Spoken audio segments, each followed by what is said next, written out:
E aí galera, tudo bem com vocês? Professor Armando de História para mais um videozinho sobre Roma, né? Agora vamos falar sobre Roma República.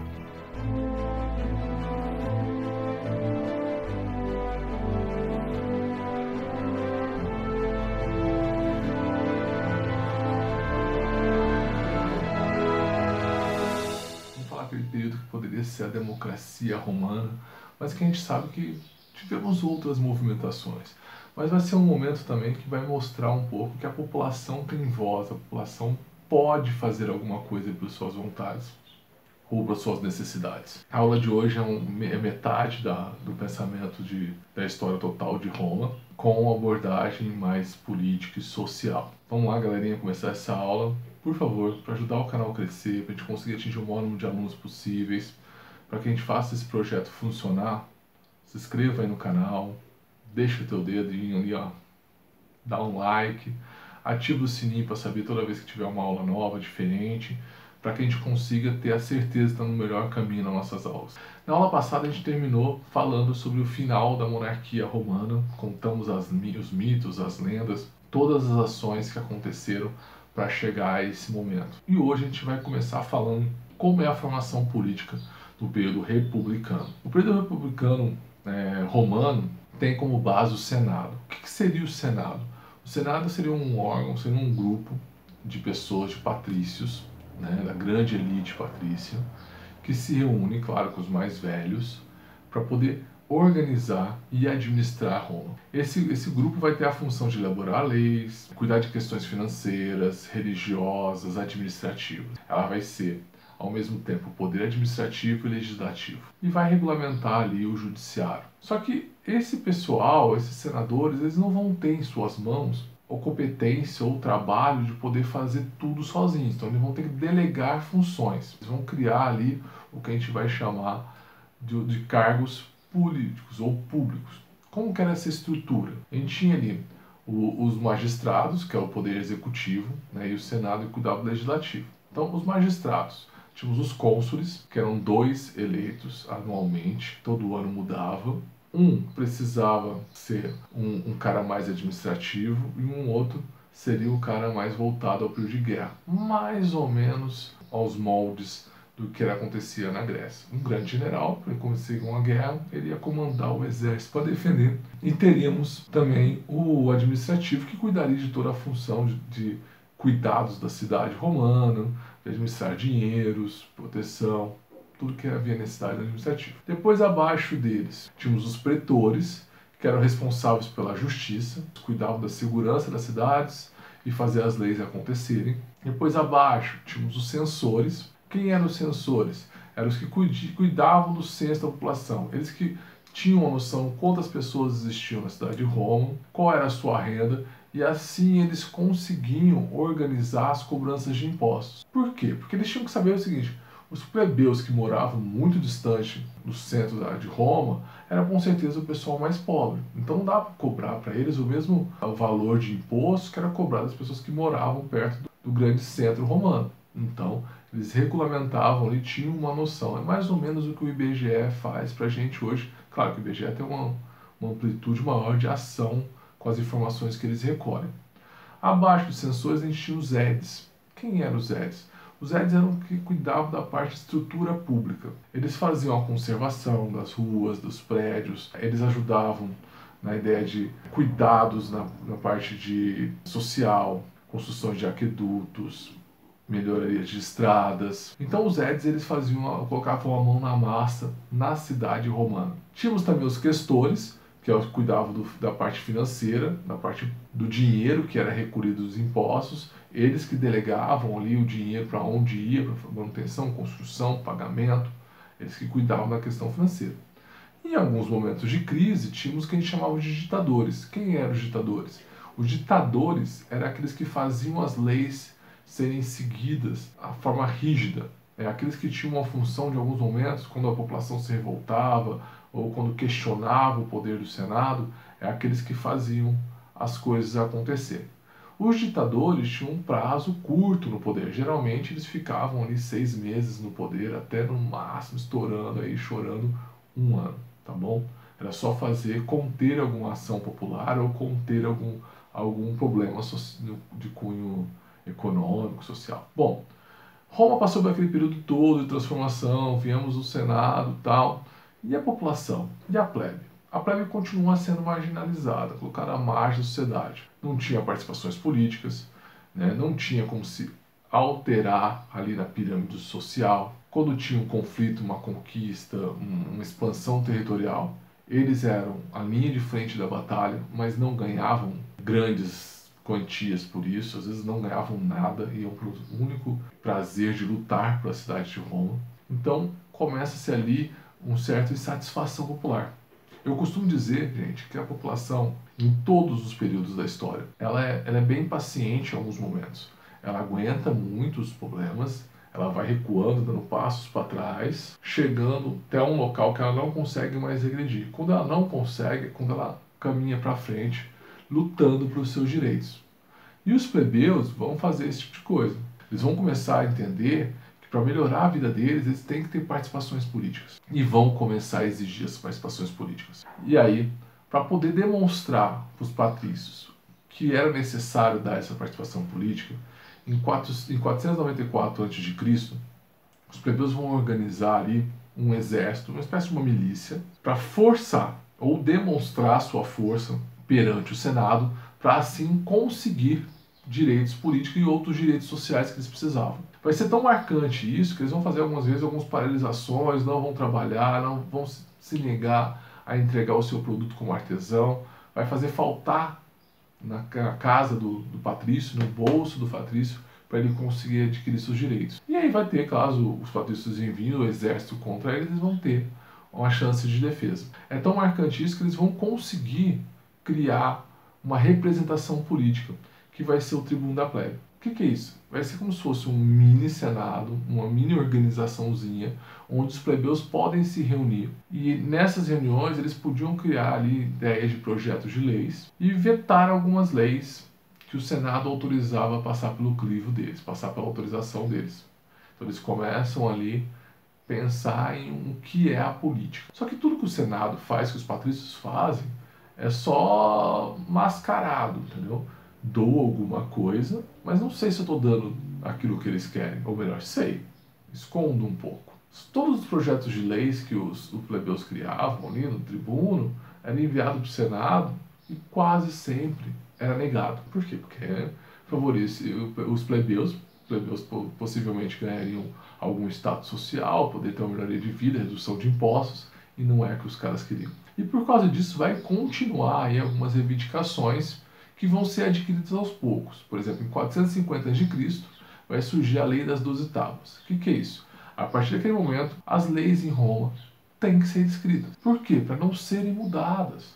O que acontecia? Criava uma lei, sei lá, uma lei que a partir de agora, para assistir um vídeo no canal do YouTube do professor Armando, vocês têm que estar de ponta cabeça na cadeira. E aí criam essa lei, aí os plebeus vão lá, tá de ponta cabeça, ficar de ponta cabeça para poder assistir minha aula.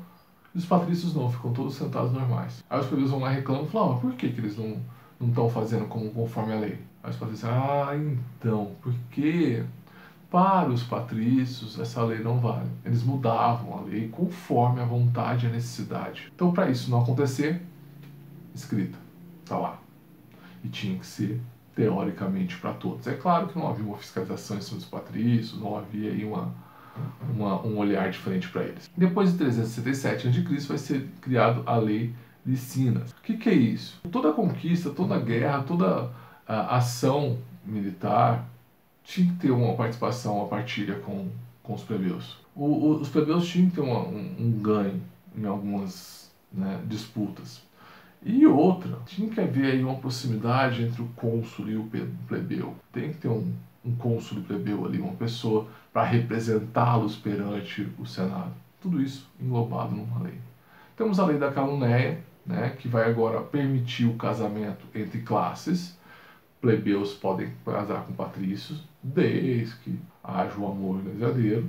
Só que ali eles proibiam a entrada de classe, a mudança de classe. Não é que seria proibido, não é escrito na lei, mas os caras dariam um jeito de assegurar que eles não subiriam. Qual era o problema disso? Essa lei, teoricamente, dá a oportunidade dos patrícios, os plebeus subirem de cargo. Casou com uma patrícia, o que é dela é nosso, todo mundo divide o que tem.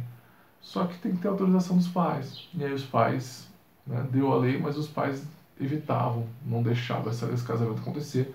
Muitas vezes o casal fugiu da Roma para poder viver o seu grande amor. E aí, 326 a.C., temos o fim da escravidão por dívida, mas todos os escravos que já estavam presos por dívida continuavam ali, não teriam novos casos de prisões por dívida.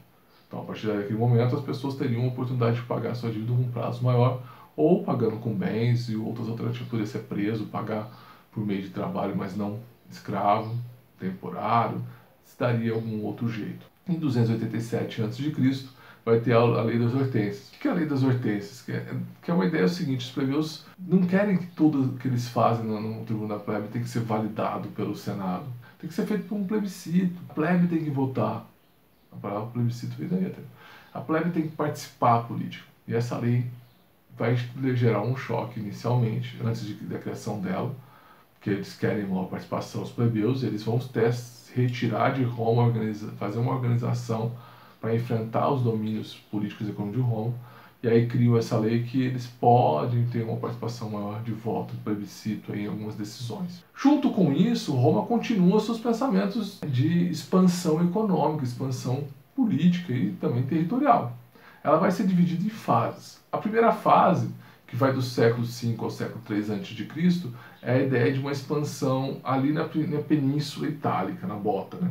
Ali, a expansão é: a cidade de Roma, vamos conquistar toda a Bota, né? Vamos sair em conquista. Para quê? Para poder padronizar o comércio naquela região e Roma ter lucro naquele projeto, naquele comércio regional. Com essa guerra também, com o fim do escravidão por dívida, provocando essa guerra, eles vão buscar novos escravos, mas escravos por guerra, que ainda autorizados, para suprir a necessidade de novos escravos na cidade romana. A fase 2 já é uma expansão pelo mar Mediterrâneo. Aí vão ter como grande base, ele vai ser do século III a século I a.C., vai ter como base a guerra entre Roma e Cartago, que vai acontecer em 264 a 146 a.C., que é chamado de Guerras Púnicas. Cartago tinha já o domínio comercial do mar Mediterrâneo, né, das ilhas e até do norte da África, já fazia esse contato. Roma fez no início muitas parcerias econômicas, né, mas depois queria para si esse roteiro todo de comércio. E aí vai iniciar um processo de guerra por terra e por mar. Chamada-se Guerra Púnica porque o pessoal de Cartago tinha um tecido da cor roxa que só eles tinham para vender naquele período. Era muito difícil de ser feito essa combinação para fazer a cor do tecido. Essas disputas vão ser feitas pelo mar Mediterrâneo, e nisso Roma vai ter um certo prejuízo, porque sabia navegar, mas não tinha um poder de navegação tão grande para guerrear, e aí vai se adaptando e conseguindo a sua vitória. A própria Guerra de Cartago vai ser dividida em 3 fases. A primeira fase, a anexação: Roma vai anexar Sicília, Córcega e Sardenha, as ilhas próximas. Depois inicia-se a expansão, onde eles vão derrotar o líder Aníbal, que era um general cartaginês famoso da época, com grandes estratégias de batalha. Vão conquistar a Espanha, né, e confiscar ali grande fortuna e dinheiro de Cartago. E o terceiro, última fase, é quando eles conquistam toda a população cartaginesa e destroem as suas cidades, né, e escravizam os seus sobreviventes. Após essa derrota de Cartago, Roma começa uma expansão maior, vai para o Oriente, para o Ocidente, vai conquistar a Macedônia, a Síria, a Grécia, o Egito. Grécia vai se aproveitar muito da fragilidade de uma não unificação desde a morte de Alexandre o Grande. Os generais gregos estão em conflito gigantesco. Se vocês não lembram disso, voltam lá no videozinho da parte 2 de Grécia, tá? Que eu falo sobre isso com vocês. E no Ocidente, a Península Ibérica, a Gália, vão expandir depois para a parte mais ao norte, conquistando a região onde hoje é a França, depois onde hoje é a Inglaterra. Consequências dessa grande expansão, né? Vai ser criado o Mare Nostrum, né? Que o mar Mediterrâneo é nosso, o mar Mediterrâneo é romano, é controlado pelos romanos, né? E vai ser colocado, não um mar, claro, mas um poder gigantesco sobre isso, né? E aí se levanta uma bandeira: esse mar é nosso, qualquer navio que for passar lá e encontrar com algum navio romano, vai se pagar um imposto, vai ter que se explicar por isso. Roma vai crescer demais com riqueza, porque essas grandes expansões vão gerar lucros, tanto em forma de conhecimento como financeiro, tá? E milhares de escravos vão entrar em Roma, abastecendo toda a necessidade até de gerações futuras pós-guerra. Por causa disso, a população vai ter um grande inchaço nas cidades, um grande número de escravos, vai provocar um êxodo rural, as pessoas vão começar a sair da cidade para buscar um espaço, uma produção e tentar ganhar com essa produção no campo. E os plebeus vão se empobrecer muito, porque muitos vão morrer na guerra, não vai ter pagamento de indenização pela morte, famílias vão perder ali naquele momento o braço trabalhador. As mulheres trabalhavam, mas também eram as mulheres e os homens juntos. E quando reduz às vezes pela metade o número de trabalhadores na casa para trazer um ganho, vai empobrecer. E muitos dos grandes patrícios, dependendo da profissão, não vão nem contratar mais plebeus. Tem muito escravo, para que eu preciso dele? Eu pago caro pelo escravo, mas eu tenho um lucro porque eu não preciso gastar dinheiro com o pagamento de salário com ele. Eu tenho ele ali e não preciso contratar um plebeu. Então acaba reduzindo também, gerando um grande número de demissões. Isso vai gerar uma grande crise na República. E esse período da grande crise, esse grande caos, vai de 133 a.C. até 27 a.C., mais ou menos, que vai levar ao declínio da República Romana. Pô, mas Armando, você começou agora? Sim, cara. O período da República, ele é até um período curto comparado aos períodos que vão vir depois como o Império, né? O Império vai ser um período um pouco mais longo. E o que vai causar muito esse declínio? Os plebeus, como começam a se prejudicar novamente, eles vão lutar novamente pelos seus direitos. E um deles é o pedido que plebeus participem do Senado, para poder lutar por uma redução de impostos, assegurar a proteção dos plebeus nas decisões políticas e econômicas e sociais. E aí os romanos, o Senado vai autorizar a entrada de um plebeu. Imagina, um plebeu contra todo o Senado. O voto dele é quase nulo. Mas vou agradar ali, vou enrolar os caras. Sabe aquele negócio? Vou dar um pouquinho o que eles querem, mas vou tirar um pouco também o que eles querem. E aí, relembrando, eu dou aquilo que eles querem e ao mesmo tempo faço o que eu quero. E aí eu autorizo. Os plebeus vão mandar para o Senado o Tibério Craco. Tibério Craco vai ficar aí em 133 a.C., no poder, ou melhor, na participação no Senado. E ele vai ter uma grande missão: tentar reduzir essa diferença entre patrícios e plebeus. Tentar reduzir um pouco isso. Mano, é um pensamento socialista e tal. Não, ainda não tinha esse molde, mas algumas coisas sim tinha a ver com o pensamento. O que ele vai fazer? Ele vai levar ao Senado, primeiro, que as terras tinham que ser limitadas, tinha que se dizer onde começa a fazenda daquele cara, não o mundo inteiro dele. E as terras limitadas que eram dele, produtivas por ele, é dele. O que não era produtivo tinha que ser entregue a quem pudesse produzir. Já inicia-se ali um pensamento de reforma agrária, que é tão polêmico até os dias de hoje. Os patrícios acabam falando: não, absurdo, como que eu vou fazer uma reforma agrária? Como que eu vou pegar uma terra que eu ganhei por direito, minha família foi uma das primeiras a chegar em Roma e vou entregar de mão beijada a um plebeu? Não, reforma agrária, nem pensar. E isso vai gerar uma disputa política entre Tibério e o Senado. Qual vai ser o resultado disso, meus amigos? O resultado disso vai ser que o Tibério vai ser assassinado a mando do Senado. Ele vai ser esfaqueado. Sem faquinha, né? A gente coloca sempre faquinha no contexto romano. Ele vai ser esfaqueado, vai ser morto, para calar esse pensamento de uma reforma e tentar evitar que ele levasse a negação do Senado para os plebeus. Em 123, depois no tempo do Tibério no Senado, os plebeus vão enviar o Caio Graco, o irmão do Tibério, para poder representá-los. Ainda muito insuspeito o que aconteceu com o Tibério, por que ele foi assassinado, quem o assassinou, o que estava acontecendo naquele cenário para acontecer isso.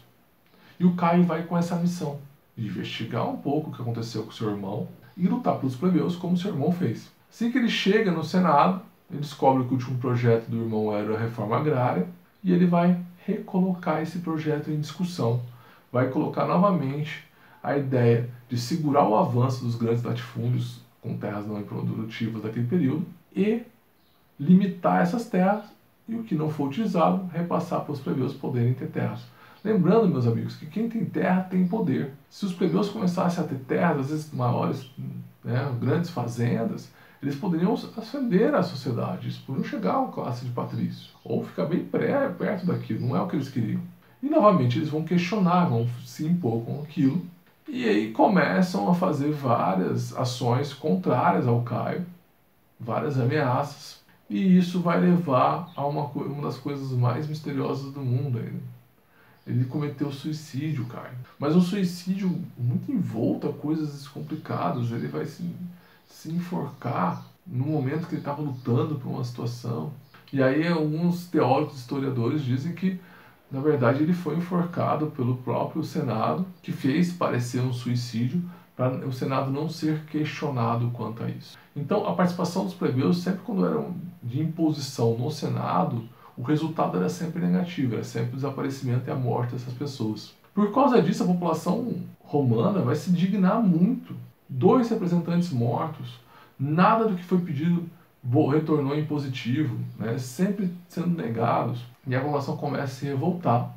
Os escravos, por guerras, né, começam a ficar muito alvoroçados com aquilo, entendem que é um momento que eles podem se unir com os plebeus, criar uma força e tentar uma libertação e levar a garantia que os plebeus precisavam, e vai iniciar uma grande revolta dos escravos, com mais ou menos 80 mil escravos, liderados por Espartaco. Tem um seriado no Netflix que fala sobre mais ou menos a história dele. Só que 80 mil contra um exército organizado, contra um grupo bem alimentado, bem treinado. Os gladiadores liderados por Esparta, a grande maioria, tinham uma destreza maior de combate, mas eles não tinham toda uma organização, não tinham uma alimentação, não estavam saudáveis e eram inferiores numericamente. E aí os generais vão para cima, Crasso e Pompeu, um dos mais famosos, vão para cima com o exército e vão derrubar essa revolta. Por conta disso, há uma inquietude até por parte dos patrícios que vão ter prejuízos com esses escravos, com a morte desses escravos. E aí começa novamente um burburinho que podia resultar em uma grande revolução. E aí o Senado tem uma ideia, acende uma lâmpada na cabeça do Senado, e eles vão criar um sistema de governo diferente, que vai ser chamado de triunvirato. É um governo de três generais. Por que generais? Porque os generais são heróis. Toda vez que a população passa por um caos, passa por um desespero, por uma necessidade, sempre se cogita os militares no poder. Por que se cogita esses militares no poder, Armando? Porque eles são considerados ali, por uma maioria, por um grupo, serem pessoas fora de cogitação de qualquer situação que possa ser considerada de corrupção.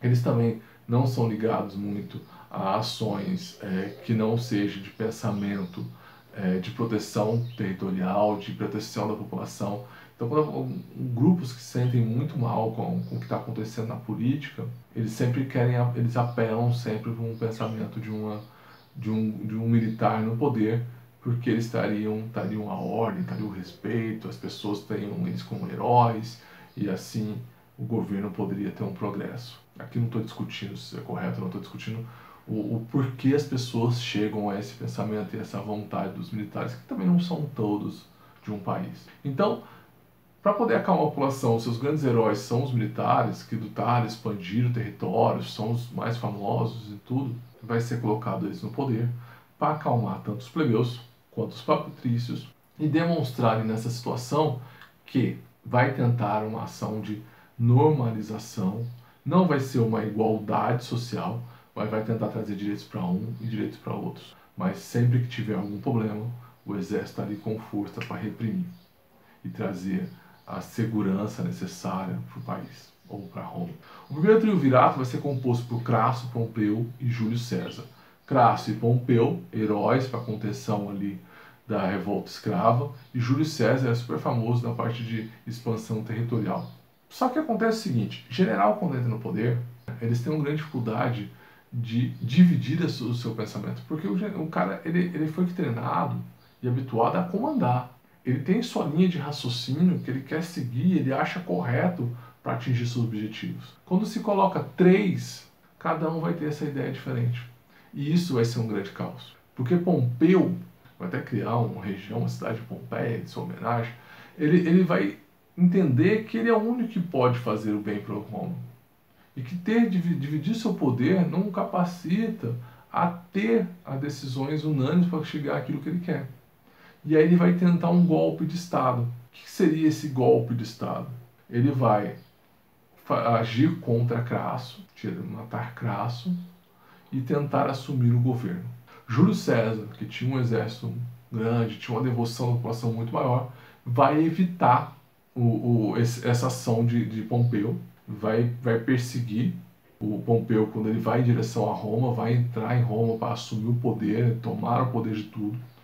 E aí ele evita essa ação de Pompeu, de tomada, de golpe de Estado, mata Pompeu e assume a posição de um ditador. Mas ele não vai assumir porque, matei, gente, evitei um golpe, eu sou um ditador agora. Não. A população vai enxergar aquela ação, principalmente os patrícios estão cientes de tudo que está acontecendo, e ele vai ser aclamado como uma liderança. Ele vai ser aclamado como um ditador, como um novo líder. Vitalício, tá? Toda a vida. Só que o que o Senado não esperava é que quando Júlio César entra no poder, senta na cadeira de líder de Roma, ele vai passar a governar conforme um general. Ele vai começar a tomar decisões porque ele tinha fechado na sua cabeça o que era correto para o país, para toda Roma. E vai esquecer, deixar de lado ali muitas decisões do Senado. Ele vai se impor, ele tem esse poder como ditador. E vai começar a diminuir muito o poder do Senado.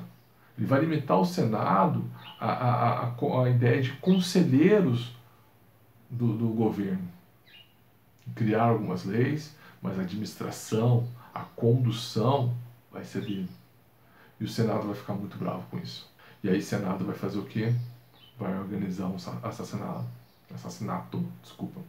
Como ele vai organizar isso? Ele vai contratar, vai comprar a lealdade de um soldado romano, que é o Brutus, que era um segurança, um militar de muita proximidade com Júlio César. E aí vai ser pago a esse cara, e esse cara vai executar a ação. Mas eles não queriam de qualquer forma. Júlio César vai ser convocado aí ao Senado para uma reunião, e aí o Senado e o Brutus tinham feito um acordo financeiro, e aí quando o Senado fizesse um sinal, imaginam que tipo uma piscadinha, né, o Brutus executaria a situação. Júlio César então chega no Senado, o Senado começa a colocar que não está curtindo a ação de Júlio César, coloca toda a situação de insatisfação de Júlio César se impõe como ditador, né? Provavelmente deve ter usado a fala aqui, vocês me colocaram aqui, vocês me ovacionaram, eu salvei vocês. E aí o Senado dos velhinhos vai pensando. E aí Brutus vem pelas costas, pega uma faca e dá bem nas costas do Júlio César. E aí Júlio César, teoricamente, né, olhou para trás e fez a célebre frase e fez assim: até tu, Brutus, me traístes. E aí todos os senadores levantaram e foram em direção a Júlio César e cada um deu uma facada nele. Né? Claro, aqueles mais velhinhos, né, com andadorzinho, dormia no meio do caminho. Acordava, chegava ali e tentava dar facada, tipo o Sr. Burns, do Simpson. Merchan, Simpson me patrocina, viu, Fox? Foi lá tentar a facada, e o Brutus teve que ajudar o cara, porque o cara não tinha força para esfaquear. Ele foi esfaqueado por todos para demonstrar que todos queriam aquela morte. Com a morte de Júlio César, para não trazer uma grande polêmica, né, na cidade de Roma, vai ser criado ele vai ser morto em 44 a.C. e um ano depois, em 43 a.C., vai ser colocado um novo triunvirato, que vai ser composto por Otávio, Marco Antônio e Lepto. É um cara próximo do Júlio César, ele cuidava muito da parte de expansão territorial, principalmente no Egito. Ele tinha um caso com a Cleópatra, eles tinham um romance. Otávio cuidava-se muito mais da parte europeia, o Lepto também cuidava da parte do Oriente Médio. Cada um, no início, antes de tomar o poder, tinha um posicionamento militar muito importante para Roma. E o que acontece? O que acontece é que novamente vai ter um problema.